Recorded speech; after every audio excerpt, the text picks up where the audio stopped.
Good morning, Nottinghamshire Madness fans. Well, I've come out on the Decathlon between 920e.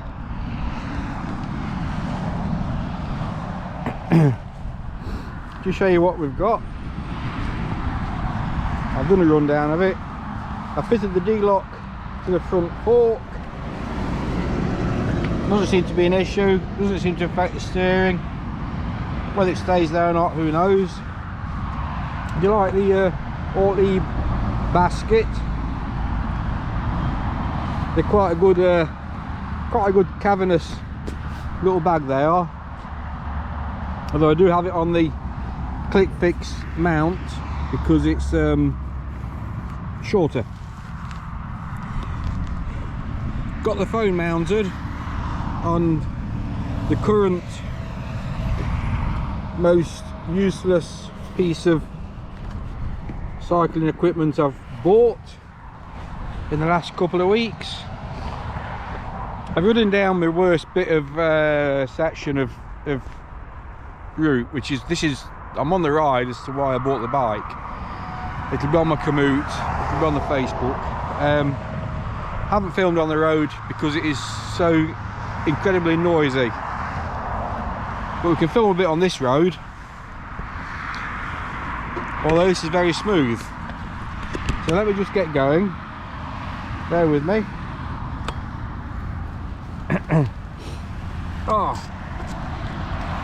So it's on level 1, it goes everywhere on level 1, it's geared nicely. One of the few bikes I've bought but I've been happy with the gearing.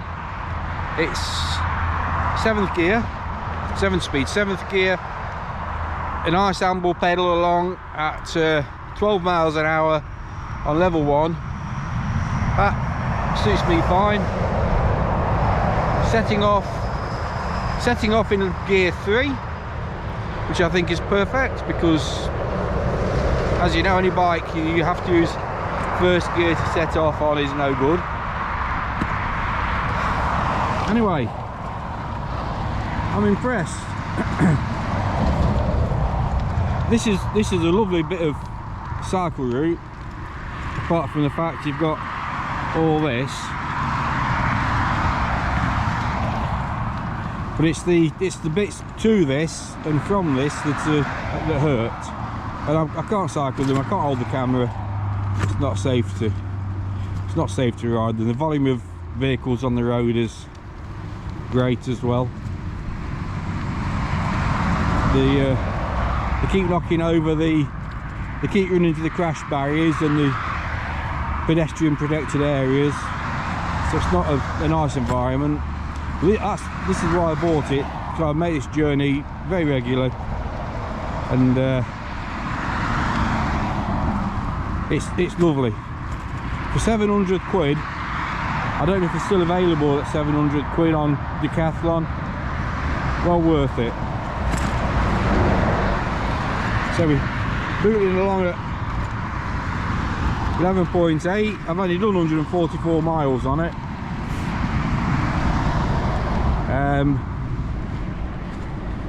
I think actually you can, let's just stop and have a look.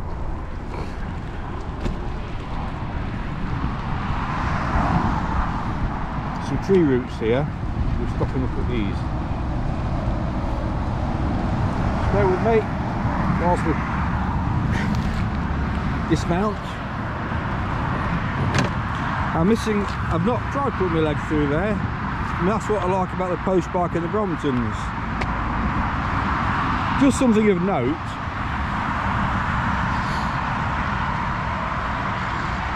what are your thoughts on this?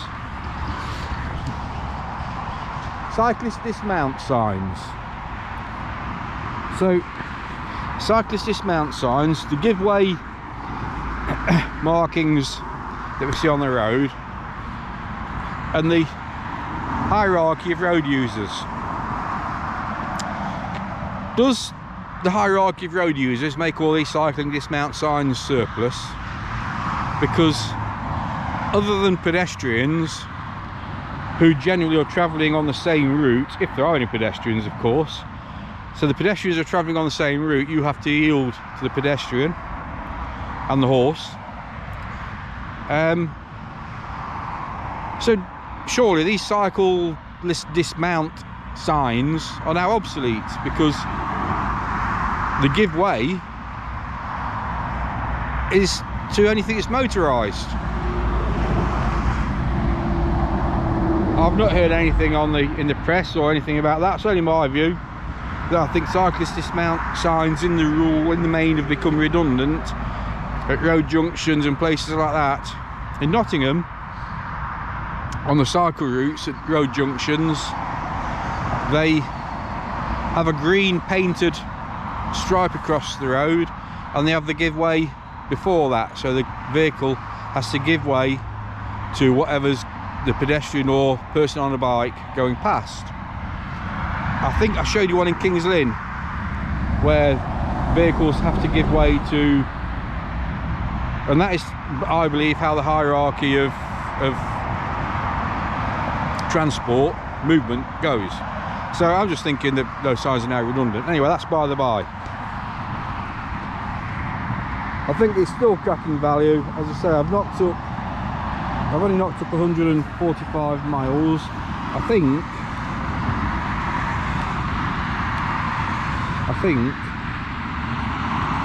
no. Oh,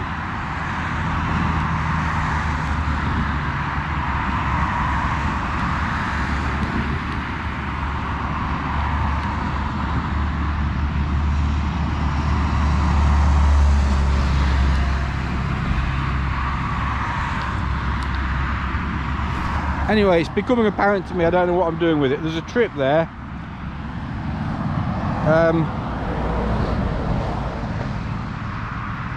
And I don't really know what it's supposed to also tell me, I believe, how far I've got to go. I don't know.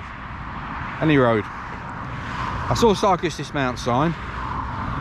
There are some tree roots that come through the pavement here. These aren't bad, it's these things. It's these things that bloody hurt when you hit them.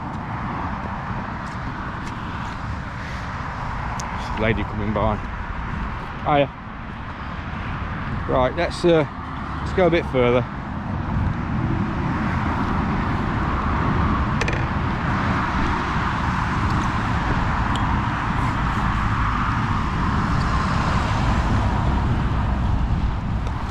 Yeah, I'd love to know your thoughts on the cyclist dismount signs.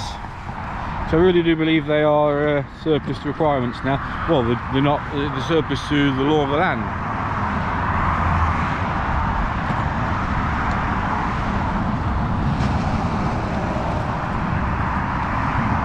I mean, the vehicle traffic perhaps isn't great at the minute, but I'll tell you what, the fumes, the diesel fumes, the petrol fumes are bloody bad.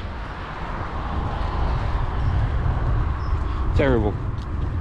I think what I'll do, I'll ride this section and I'll bring you back when there's something else to look at. Or if you look at the route, this used to be as wide as up to the lamppost, but you know, they've built it and bogged it off and not been to clear it back up. I might come out with a spade and cut it back, photograph it and send it to Notts County Council, and at some point they'll come and cut it back to where it should be. Even this side. Right, I'll stop. So I'm into the traffic, so I'm not going to film.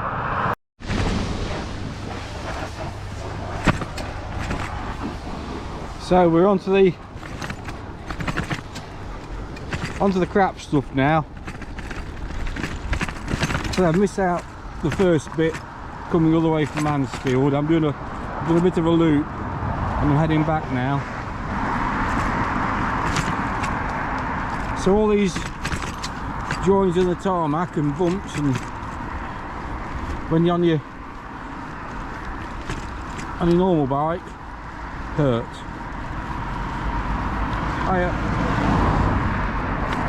This is what I mean about these giveaway things. They're now surplus.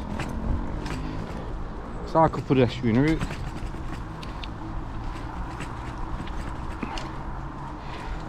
So if you look at the state of the route,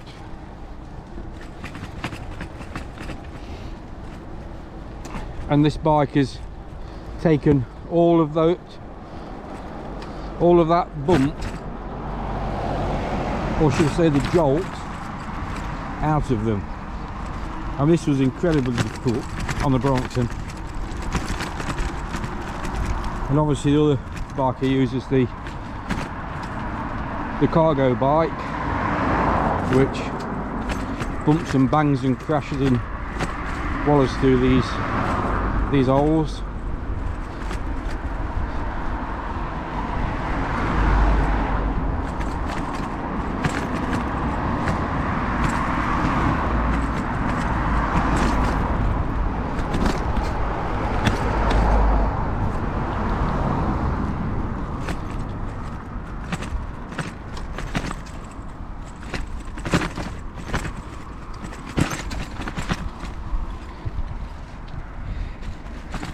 When I see those Uber Eats and Deliveroo guys zooming around on e-bikes, and you think, how the hell?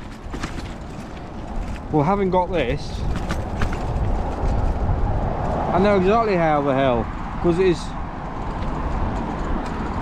it's tempting to go a lot faster. I'm in third gear or fourth gear. I'm just taking it steady because I'm one-handed. So I hope you can see the route.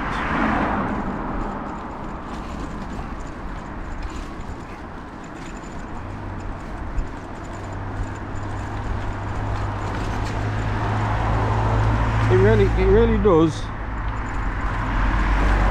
I mean, I call it a full suspension bike. It isn't. It's got front and rear suspension of I don't know how much movement it has. But like I say, what it does, this is what you get. Fucking twat parks his bloody van on the sodding pavement and then puts a dustbin at the side of it. Brain dead morons. I think I swore then, I'm sorry. But what I'm showing you is why I bought the bike, and this is my route, and I'm going ever so slowly. Quite pleasant actually, not particularly having to pick my line, as it were. I normally follow these roadwork bits, and they did some new roadworks, the darker black with some roadwork bits they did earlier in the year, and I thought, thank heaven for that. I've now got a continuous new strip of tarmac to follow on the bike. The reality is, to ride on this black strip is more tiresome and uncomfortable than it is to ride on the older bits of tarmac.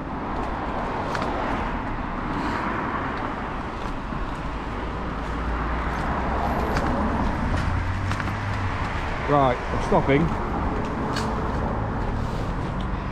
stopping because I'm going to turn right here and I'm going to go scenic, and I'm not going to take on that bit because I wanted to bring the out on the bike just to show you a bit more about the bike. I wanted to show you this Ortlibe petrol blue basket, which I think is a very underestimated piece of luggage in the Ortlibe lineup. I want to show you where I put the D-lock. It's not my favourite place. It may travel in the pannier when it's on, but it isn't, so we'll see. It seems to be there without affecting anything. I wanted to show you my useless bit of kit. So that's it guys, thanks for watching, and you'll see this, it's the 14th today, so I reckon you'll see this on, so that means Wednesday, you'll probably see this on Friday. Saturday I'm off down to Arc near Cambridge, and we're going to get an electric conversion done on the P line. 2 nights away, bit of train, bit of travel. Hopefully the weather's suitable, so right around Cambridge. Going to hop off the train at Ely, go and look at Ely Cathedral, and we'll see what we can do. So thanks for watching. Please give me a thumbs up, please give me a like, please watch adverts, please message, please give me your thoughts on Cyclist dismount, because I believe that's what the law's told us we don't have to anymore. Anyway, I mean, we're stupid not to if we didn't, but catch you later guys, thank you.